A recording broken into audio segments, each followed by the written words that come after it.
कथावाचकों पर विवाद के बीच में अखिलेश यादव ने बड़ा बयान दिया। यूपी के पूर्व सीएम अखिलेश यादव ने न सिर्फ कथावाचकों पर सवाल उठाए बल्कि धीरेन्द्र कृष्ण शास्त्री का नाम लेकर कहा है कि वो एक कथा के 50 लाख रुपए लेते हैं, वो भी अंडर टेबल। अब अखिलेश यादव के इस बयान पर बीजेपी की ओर से पलटवार आया है। रिपोर्ट देखिए और समझिए कि आखिर अखिलेश यादव का सनातनी भावनाओं पर वार और मुस्लिम तुष्टीकरण की सियासत का सियासी समीकरण क्या है।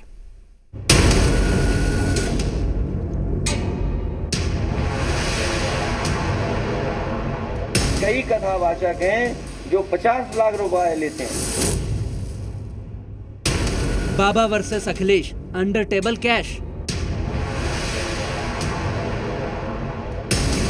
मौलवी से प्यार, कथावाचक पर प्रहार। यूपी के इटावा में कथावाचक के साथ हुई बदसलूकी के मामले में शुरू हुआ सियासी तूफान थमने का नाम नहीं ले रहा है। इस मामले में बीजेपी सरकार को घेरने वाले समाजवादी पार्टी के मुखिया अखिलेश यादव ने एक कदम आगे बढ़कर अब सीधे बागेश्वर धाम के पीठाधीश्वर पंडित धीरेन्द्र कृष्ण शास्त्री को अपने निशाने पर ले लिया। अखिलेश यादव ने आरोप लगाया कि पंडित धीरेन्द्र कृष्ण शास्त्री कथावाचन के लिए मोटी फीस लेते हैं। कई कथावाचक हैं जो 50 लाख रुपए तक लेते हैं। धीरेन्द्र शास्त्री अंडर टेबल पैसा लेते हैं। धीरेन्द्र शास्त्री को कथा के लिए अपने घर बुलाने की हैसियत हर किसी की नहीं है। कई कथावाचक हैं जो 50 लाख रुपए लेते हैं। कोई किसी की हैसियत है कि धीरेन्द्र शास्त्री को बुला ले अपने घर कथा के लिए? कोई अंडर टेबल लेगा वो बाबा पैसे?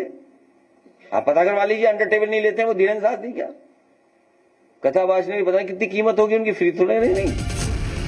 अखिलेश यादव ने धीरेन्द्र शास्त्री पर अंडर टेबल पैसे लेने का गंभीर आरोप लगाया तो इससे सियासी हलचल और तेज हो गई। अखिलेश यादव के बयान पर बीजेपी ने पलटवार करते हुए आरोप लगाया कि जो लोग मौलवियों पर लाखों रुपए उड़ा देते थे वो आज दान पर भी सवाल खड़े कर रहे हैं। जो अपने दौरे हुकूमत में मौलवियों को लाखों एकड़ जमीन, हजारों करोड़ की लुटा के उस पे कानूनी हक दे देना चाहते हैं और उस पे कानूनी ठप्पा लगा देना चाहते हैं, वह दान दक्षिणा के ऊपर भी सवाल उठाना चाहते हैं। धीरेन्द्र कृष्ण शास्त्री तो बहाना है, मकसद सनातन की भावनाओं को ठेस पहुंचाना है, मजहबी तुष्टीकरण के भरोसे गोलबंद कराना है।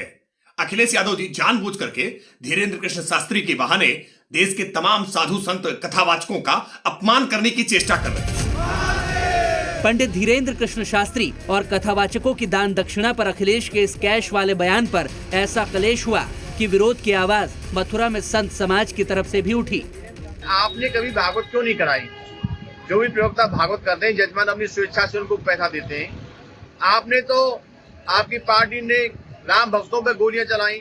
वो ही टिप्पणी कर रहे हैं जो खुद दोषी हैं, लेकिन फिर भी मैं यही कहना चाह रहा हूँ कि हम सभी को मिलकर के जो लोग भागवत की प्रति, भागवत कथावाचकों के प्रति ऐसी बातों का प्रयोग कर रहे हैं वो निंदनीय, गलत है।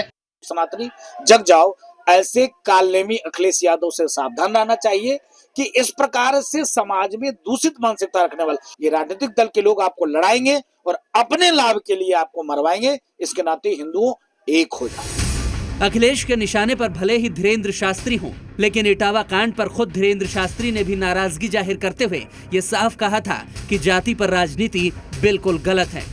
जाति बदल करके आपको दूसरी जातियों के नाम का सहारा लेकर भगवान की कथा कहने के लिए भगवान के साथ फ्रॉडगिरी भी नहीं करनी चाहिए।